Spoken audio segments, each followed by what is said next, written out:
pembelajaran untuk menghafal Al-Quran. Lalu yang ketiga, kata baginda Rasulullah Sallallahu Alaihi Wasallam, manusia nanti di hadapan Allah tidak akan bergeser kakinya kecuali ditanya tentang harta bendanya. Kalau harta benda, Ustadz Fajar, dua yang ditanyakan, min aina ila aina. Jadi ditanya dari mana engkau mendapatkan harta itu dan kemana harta itu engkau habiskan. Jadi alhamdulillah ini adik-adikku dari sahabat sedekah sudah memulai sesuatu yang baik, sesuatu yang bagus. Jangan uang dihabiskan di tempat-tempat maksiat. Malam minggu, Masya Allah, ada anak muda yang mau menyantuni anak yatim. Biasa kalau malam minggu begini, anak-anak muda apalagi yang masih jomblo, jomblo setia, jomblo abadi, jomblo yang galau, kalau begini tempatnya di Inul, apa itu Ustaz? Baca namanya Inul, apa itu namanya? Inul Karaoke. Apa? Inul Vista, Ustaz. Oh, Inul Vista, Masya Allah. Ustaz Fajar lebih hafal daripada saya. Jadi kalau malam begini kata Masya Allah, itu sudah lupa sekarang. Katanya, Ustaz, refreshing Ustaz, pusing kerja terus Ustaz, minum jamu. Minum apa? Yang diminum alkohol, pil bintang, topi miring, cap kuntul, apa itu juga itu, cuy, apa lagi Ustaz? Sudah lupa Ustaz.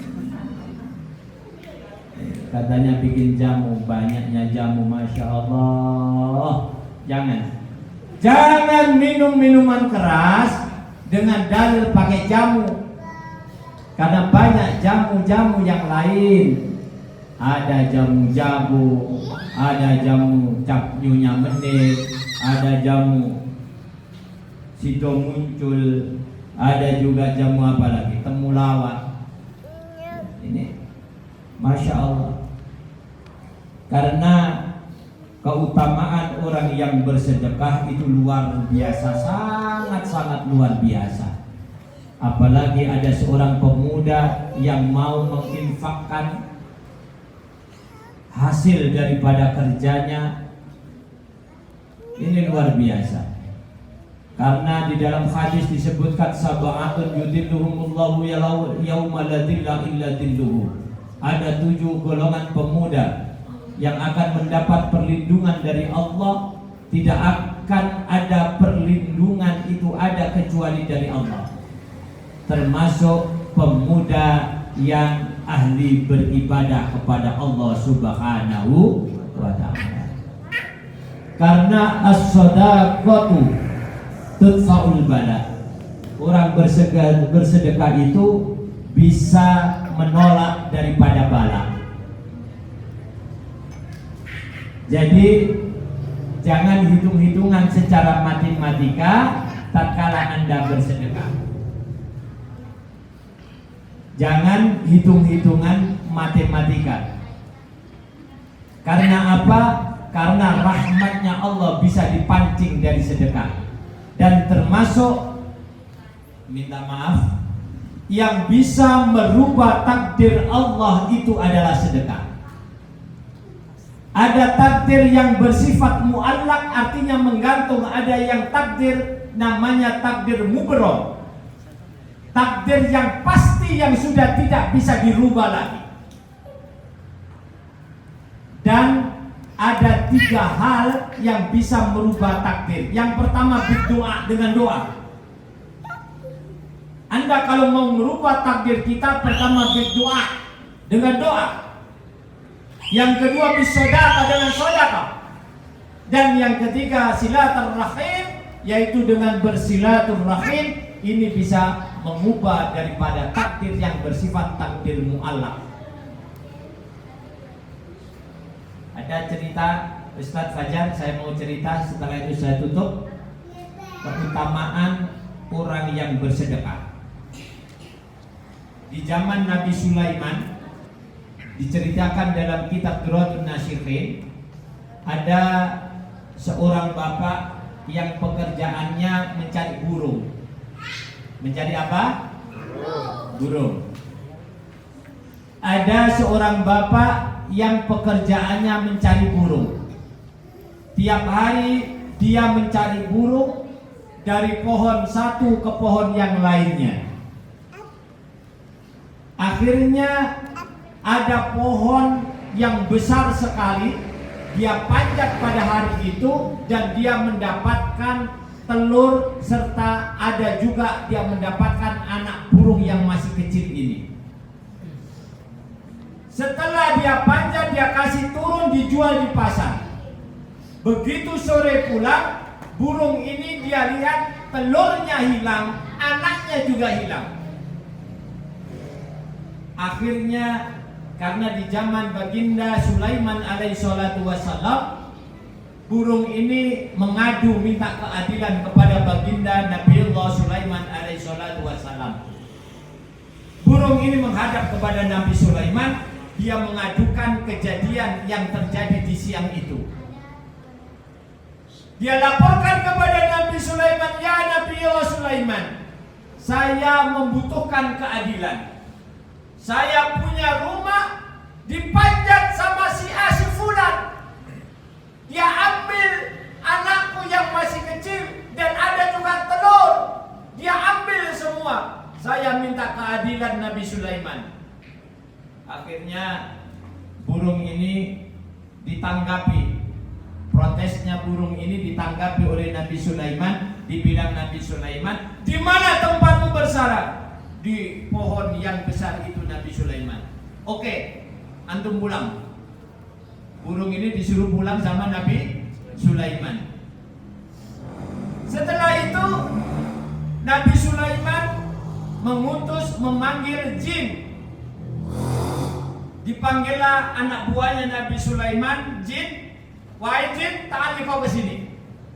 Kau jagakan itu pohon, jangan ada yang mengambil, jangan ada yang memanjat daripada pohon ini, supaya itu orang tua burung ini, indukan burung itu, supaya dia tenang, dia bersarang di situ, bertelur dan beranak pinak.